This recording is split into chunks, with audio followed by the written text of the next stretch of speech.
ಟಿವಿ20 ಕನ್ನಡ ವಾಹಿನಿಗೆ ಸ್ವಾಗತ. ಅದು ವೈಕುಂಠನ ಅರಮನೆಯೇ ಸರಿ. ಎಲ್ಲೆಲ್ಲೂ ಚಿನ್ನದ ಹೊಳಪಿನ ದ್ವಾರಗಳು, ಬಣ್ಣ ಬಣ್ಣದ ವಿದ್ಯುತ್ ದೀಪಾಲಂಕಾರಗಳು, ಸಾವಿರಾರು ಸಂಖ್ಯೆಯ ಭಕ್ತರಿಂದ. ಅಬ್ಬಾ, ಇದಕ್ಕಿಂತ ಇನ್ನೇನ್ ಬೇಕು?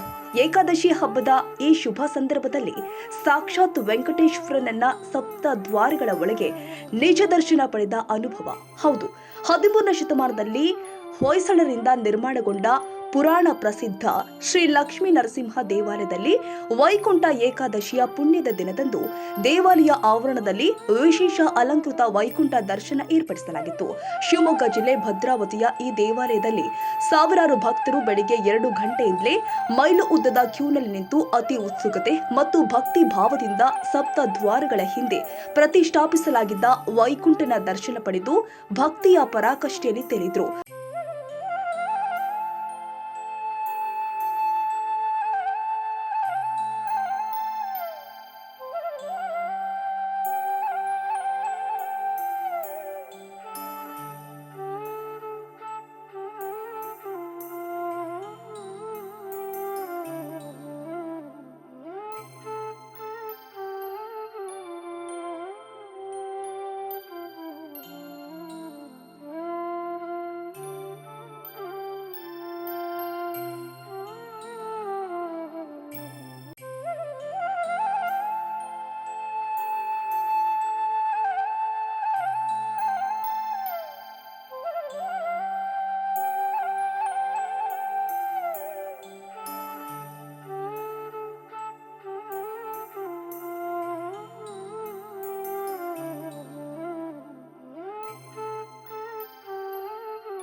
ಮಾಸಾನ ಮಾರ್ಗಶೀರ್ಷ ಅಂತ ಪ್ರತಿ ತಿಂಗಳಿಂದ ಮಾರ್ಗಶೀರ ಮಾಸ ಅಥವಾ ಧನುರ್ಮಾಸ ಬಹಳ ವಿಶೇಷವಾಗಿರ್ತಕ್ಕಂಥದ್ದು. ಈ ತಿಂಗಳಲ್ಲಿ ಬರ್ತಕ್ಕಂಥದ್ದು ವೈಕುಂಠ ಏಕಾದಶಿ ಬಹಳ ವಿಶೇಷವಾಗಿರ್ತಕ್ಕಂಥದ್ದು. ಶ್ರೀರಂಗದಲ್ಲಿ 33 ಕೋಟಿ ದೇವತೆಗಳು ಆ ರಂಗನಾಥನನ್ನ ದರ್ಶನ ಮಾಡೋಕ್ಕೆ ಇವತ್ತು ಬರ್ತಾರೆ ಅಂತಕ್ಕಂಥದ್ದು ಪ್ರತೀತಿ. ಮತ್ತು ಈ ವರ್ಷಗಳಲ್ಲಿ ಬಹಳ ವಿಶೇಷವಾಗಿ ಇರ್ತಕ್ಕಂಥದ್ದು. ಇಲ್ಲಿ ಸುಮಾರು 15-20 ವರ್ಷಗಳಿಂದ ವೈಕುಂಠ ಏಕಾದಶಿ ಕಾರ್ಯಕ್ರಮ ನಡೆಸ್ತಾ ಇದೆ. ಇಲ್ಲಿ ಸಮಸ್ತ ಭಕ್ತಾದಿಗಳು, ವಿಷ್ಣು ಸಹಸ್ರನಾಮ ಮಂಡಳಿ ಜೊತೆಗೆ ಮುಜರಾಯಿ ಅಧಿಕಾರಿಗಳು ಎಲ್ಲರೂ ಸೇರಿ ಬಂದು ಭಾಗವಹಿಸ್ತಾ ಇದ್ದಾರೆ. ಈ ವರ್ಷವಂತೂ ಬಹಳ ತುರ್ತು ಸಮಯದಲ್ಲಿ ಈ ಕಾರ್ಯಕ್ರಮವನ್ನು ಹಮ್ಮಿಕೊಂಡಿರ್ತಕ್ಕಂಥದ್ದು, ವಿಜೃಂಭಣೆಯನ್ನು ನಡೆಸ್ಕೊಂಡಿದ್ದು.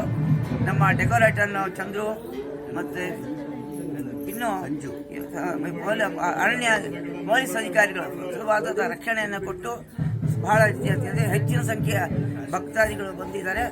ನಮ್ಮ ಶಾಸಕರಾಗಿದ್ದ ಸಂಗಮೇಶ್ವರವರು ಬಹಳ ಧರ್ಮದ ಕಾರ್ಯಕ್ರಮದಲ್ಲಿ ಭಾಗವಹಿಸಬೇಕು ಅಂತ ಅಂದ್ಬಿಟ್ಟು ಹೇಳಿ ವಿಶೇಷವಾದ ಪ್ರೋತ್ಸಾಹವನ್ನು ಕೊಟ್ಟಿದ್ದಾರೆ. ನಮ್ಮ ದಂಡಾಧಿಕಾರಿಗಳು ಸಹ ಮುಖ್ಯವಾಗಿರ್ತಕ್ಕಂಥದ್ದು. ಅವರು ಕೂಡ ಸ್ಪಂದಿಸಿ ಬೆಳಗ್ಗೆ ಪ್ರಾತಃ ಕಾಲದಲ್ಲಿ ಬಂದು ಪೂಜೆಗಳಲ್ಲಿ ಭಾಗಿದ್ದಾರೆ. ರೆವಿನ್ಯೂ ಇನ್ಸ್ಪೆಕ್ಟರ್ ಕೂಡ ಬಂದಿದ್ದಾರೆ. ಈ ಕಾರ್ಯಕ್ರಮದಲ್ಲಿ ಭಾಗವಹಿಸಿದ್ದ ಸಮಸ್ತ ಭಕ್ತವೃಂದರಿಗೆ, ಸಮಸ್ತ ಅಧಿಕಾರಿಗಳಿಗೆ ಎಲ್ಲರಿಗೂ ಕೂಡ ಲಕ್ಷ್ಮೀ ನರಸಿಂಹಸ್ವಾಮಿ ಆಯುರಾರೋಗ್ಯಾದಿ ಐಶ್ವರ್ಯ ಕೊಟ್ಟು ಈ ಮಾಸದ ಒಂದು ಉತ್ತಮವಾದ ಫಲವನ್ನು ಎಲ್ಲರಿಗೂ ಸ್ವಾಮಿ ಕರುಣಿಸಲಿ ಎಂಬುದಾಗಿ ತಮ್ಮೆಲ್ಲರ ಪರವಾಗಿ ಸ್ವಾಮಿಯಲ್ಲಿ ಪ್ರಾರ್ಥಿಸಿದೆ. ಸರ್ವೇ ಜನ ಮತ್ತು ಸಮಸ್ತ ಸನ್ಮಂಗಳವಾಗುತ್ತು. ಭದ್ರಾವತಿಯ ಲಕ್ಷ್ಮೀ ನರಸಿಂಹಸ್ವಾಮಿ.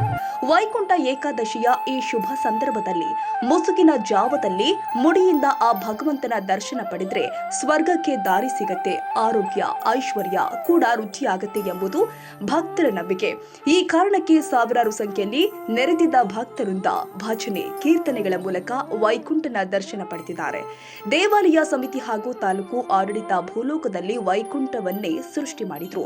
ಚಿನ್ನದ ಹೊಳಪಿನ ಸಪ್ತ ದ್ವಾರಗಳು ಒಂದೊಂದೇ ತೆರೆಯುತ್ತಾ ಕೊನೆಯಲ್ಲಿ ವೈಕುಂಠ ಅನಾವರಣಗೊಳ್ಳುವ ದೃಶ್ಯ ನಿಜಕ್ಕೂ ಅತ್ಯಾಕರ್ಷವಾಗಿತ್ತು. ಭಕ್ತರು ಈ ದೃಶ್ಯ ನೋಡುವುದರೊಂದಿಗೆ ಸಮೀಪದಿಂದ ಭಗವಂತನ ದರ್ಶನ ಪಡೆದು ಪುನೀತರಾದರು. ಕನ್ನಡಿಗರ ಮೆಚ್ಚಿನ ನಿಮ್ಮ TV20 ಕನ್ನಡ ವಾಹಿನಿ ಇದೀಗ ಟಿವಿಯಲ್ಲಿ ಲಭ್ಯ. ಕರ್ನಾಟಕ ಮತ್ತು ದೇಶ ವಿದೇಶದ 360 ಡಿಗ್ರಿ ಸುದ್ದಿ ವಿವರವನ್ನ ಪಡೆಯುವುದಕ್ಕೆ TV20 ವಾಹಿನಿಯನ್ನು ಲೈಕ್ ಮಾಡಿ, ವಿಡಿಯೋಗಳನ್ನು ಶೇರ್ ಮಾಡಿ, ಕಮೆಂಟ್ ಮಾಡಿ, ಸಬ್ಸ್ಕ್ರೈಬ್ ಮಾಡಿ. HCN ಕೇಬಲ್ 842 ನಂಬರ್ನಲ್ಲಿ ಹುಕ್ಕೇರಿ ತಾಲೂಕು ಹಾಗೂ ಸಂಕೇಶ್ವರದ ಸುತ್ತಮುತ್ತಲಿನ ಹಳ್ಳಿಗಳಲ್ಲಿ ಲಭ್ಯ. PCN ಕೇಬಲ್ 129 ನಂಬರ್ನಲ್ಲಿ ಹಾರುಗೆರೆ ಸುತ್ತಮುತ್ತಲಿನ ಹಳ್ಳಿಗಳಲ್ಲಿ ಲಭ್ಯ. ರಾಯಬಾಗ್ ಡಿಜಿಟಲ್ ಚಾನೆಲ್ ಕೇಬಲ್ 80ನೇ ನಂಬರ್ನಲ್ಲಿ ರಾಯಬಾಗ ತಾಲೂಕಿನ ಸುತ್ತಮುತ್ತಲಿನ ಹಳ್ಳಿಗಳಲ್ಲಿ ಲಭ್ಯ. UDCN ಕೇಬಲ್ ನೆಟ್ವರ್ಕ್ ಉಗಾರ ಸುತ್ತಮುತ್ತಲಿನ ಹಳ್ಳಿಗಳಲ್ಲಿ ನಿಮ್ಮ TV20 ಕನ್ನಡ ವಾಹಿನಿಯೂ ಲಭ್ಯ.